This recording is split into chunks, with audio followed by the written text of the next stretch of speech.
Have you ever found yourself wishing you had, like, a shortcut, some way to quickly grasp something complex? Or maybe a clear guide for a new challenge, like, say, a high-stakes English test. Exactly. Well, if that sounds familiar, you're definitely in the right place. Welcome to the deep dive.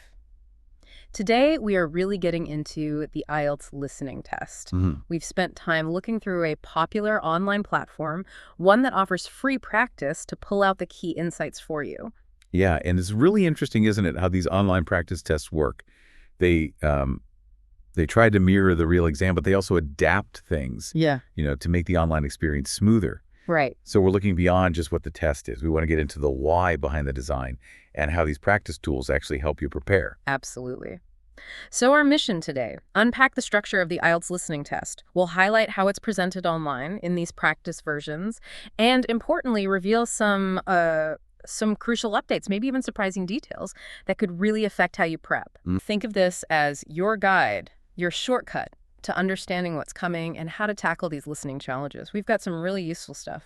And if you think about the bigger picture, it's about seeing the mechanics, the subtle things in how such a critical test is built, Mm. and then how those little details translate into, well, good preparation strategies. Okay, so let's start with the basics, the structure. Whether it's the official test or these online practice ones, you're always going to see 4 sections, or, well, they call them parts now, right? That's right, parts. And it's not just 4 random parts. It's designed so that each part gets progressively harder. Ah, okay. So, yeah, part 1 is the easiest, and it definitely ramps up by the time you hit part 4. That's really important to know when you're practicing. Now, there's a big difference in procedure, isn't there, between the traditional paper test and these online versions? Huge difference. Yeah, Yeah. In the actual paper exam, you write your answers on the question paper first. right. Then at the very end, you get a whole 10 minutes just to copy those answers onto a separate answer sheet. 10 minutes. Okay. But online, it's different. The practice tests let you type your answers straight into the boxes on the screen. So no separate transfer time? You can use the tab key to jump between the answer boxes. It's much more direct. That seems like a big advantage for practice. Faster, maybe? It is faster during practice. But it raises an interesting point, doesn't it? How does practicing without that transfer step prepare you for the real test with it? It forces you to be accurate in real time during practice. That's a good point. Precision matters immediately. But, okay, with the online convenience comes a warning. A big one. Oh, yes, crucial. The instruction is basically, do not refresh the page or leave the page during the test. If you do. Poof. All your answers are gone. Exactly. You don't want to find that out the hard way. Definitely not. Okay. And speaking of things changing, the test itself had some significant updates back in January 2020. Right. What were those? Well, the biggest one probably concerns the audio.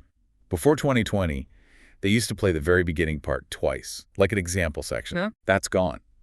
Now the audio starts and it plays straight through, once only, as they say. No repeats at the beginning. Wow. Okay. So no warm-up listen. None. Yeah. And terminology changed too. What used to be sections are now officially parts. Parts. Got it. And another subtle one, you won't hear references to page numbers in the audio anymore. They used to use that to help guide you. No page numbers. So what's the biggest impact of these changes, especially the once-only audio? Concentration.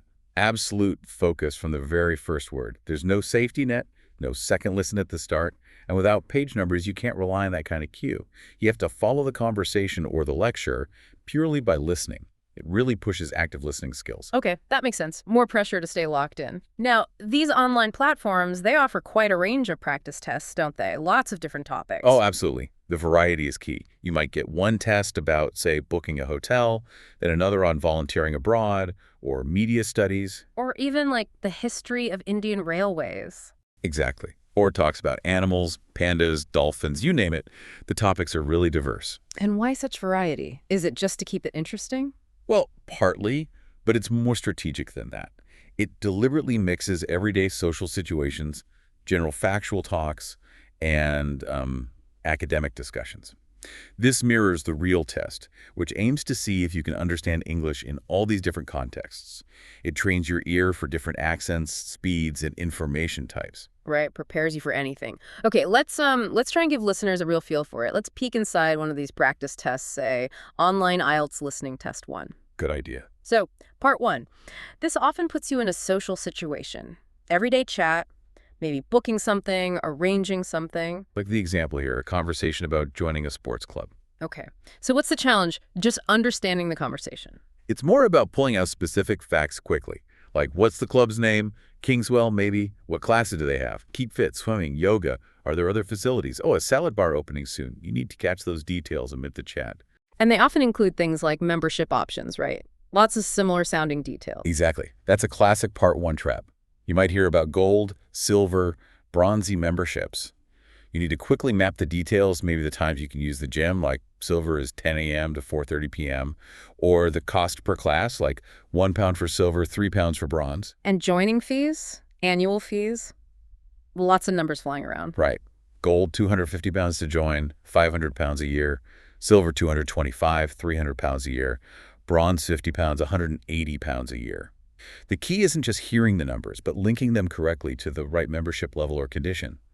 Like bronze is weekdays only. It tests your ability to filter and connect info fast. Okay. And often there are specific instructions or names too. Yes, like needing an instructor's assessment before you can join, or needing to speak to a specific person like David Kinchley and catching his phone number 0458-95311. And the answer format here is super important, right? Critical. You'll see instructions like no more than 3 words or maybe no more than 2 numbers. You absolutely have to follow that, or the answer's wrong, even if the information is right. Precisely. Easy points to lose if you're not careful. Okay, moving on. Part 2. What happens here? Part 2 usually shifts to a more general topic, often factual. It might be a monologue, like someone giving information to the public. Like the example about the Rivendell City Theater. Exactly. Someone talking about changes being made to the theater. So what's tested here? Following a description. Pretty much. You need to track multiple changes and link them to the right part of the theater. For instance, the box office gets a separate entrance. Shop is closed, but only temporarily. Maybe the number of ordinary seats goes down, but seats for wheelchair users doubles. Lifts are replaced, dressing rooms get bigger. You're listening for specific changes and where they apply.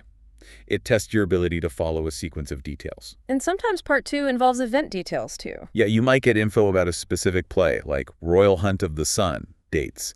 October 13th to 19th, starts at 7 p.m. Tickets are available, but maybe only for Monday and Thursday. And the price is £18. Again, specific details. And the question types can change here too. Oh yes, you might get multiple choice, or perhaps a task where you have to choose, say, 6 answers from the box. And the word count rules still apply, like no more than 2 words and/or a number. Always read those instructions first. Always. Okay, Part 3. This takes another step up, right? More academic. Definitely. Part 3 usually involves an academic setting, often a conversation, maybe between students or a student and a tutor. The example mentions college facilities and a business center. Right, so you might hear student Brian planning to attend a class before his main course starts. Then the conversation might cover various college facilities. The refectory, you have to inform them in advance about special diets. The nursery warning, there's a long waiting list. Apply now. So it's about understanding procedures and conditions within an academic context. Exactly. Careers advice is available at a drop-in center. The fitness center has a reduced annual fee for students. The library has books, journals, and an equipment room with audio-visual stuff. It's about navigating the details of college life. And computers. Need a password, you have to ask your tutor to arrange it. Little details like that. Okay, and then the business center part. Similar idea, but focused on resources. It has books and manuals for training. You can hire equipment like laptops and printers. What kind of materials? Covers study skills, things like report writing, and business subjects, finance, marketing. Is there a cost? Yes, Right. individual membership is £50 per year. Again, extracting those key facts from the discussion. And the answer formats still varied. Yep, could be multiple choice, choose the correct letter, or fill in the blanks, maybe no more than 2 words. Okay, getting tougher. Which brings us to Part 4, the final boss. Sort of. Part 4 is typically an academic monologue, one person giving a lecture. Like the example on the social history of the East End of London. Right. This is where you really need sustained concentration. It tests your ability to follow a longer, structured academic talk and pull out key information, often to complete notes, a table, or a summary. So what kind of details from the history lecture? Okay, so for example, in the 1st to 4th centuries, produce was used to feed the people of London. 5th to 10th centuries, new technology meant they could make goods from metal and leather. Right, following the timeline. Exactly. 11th century, lack of restrictions helped businesses grow. 16th century, they built facilities for ships, which boosted trade. And people came for work. Agricultural workers, That's- yeah, came from other parts of England. Then in the 17th century, marshes were drained to get land that could be built on. And later periods? 19th century, things were tough. Inhabitants lived in great poverty. Sanitation was poor. Okay. And this part often has those questions where you need to identify several points, right? Yes, very common in part 4, like the choose 3 letters type. So for the 20th century, housing problems in the lecture. The listeners needed to pick out the 3 specific problems mentioned from a list. In this case, they were heating problems, overcrowding, and poor standards of building. So you have to listen carefully and make sure you choose only the ones explicitly stated and the right number of them. Exactly. It tests close listening and distinguishing between mentioned points and potentially related but unmentioned ideas. And the answer format is often strict again, maybe no more than 2 words. Wow, okay, that's a detailed run through. So you finished the test, you've typed in all your answers. What about scoring? How precise do you need to be? Extremely precise. The instructions on these platforms are very clear. Answers must be exactly the same as the key. Exactly the same. What about spelling and grammar? Critical. Mistakes with spelling and grammar will be wrong. No partial credit. Ouch. Okay. Any leeway at all? Just one small thing, capitalization doesn't matter.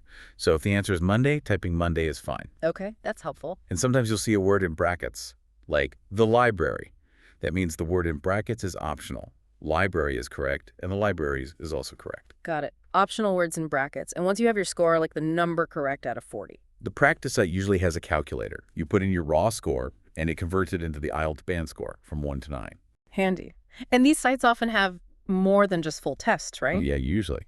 They often have extra IELTS listening resources, specific lessons or tips, maybe even practice focused just on part 1 or part 3 or part 4.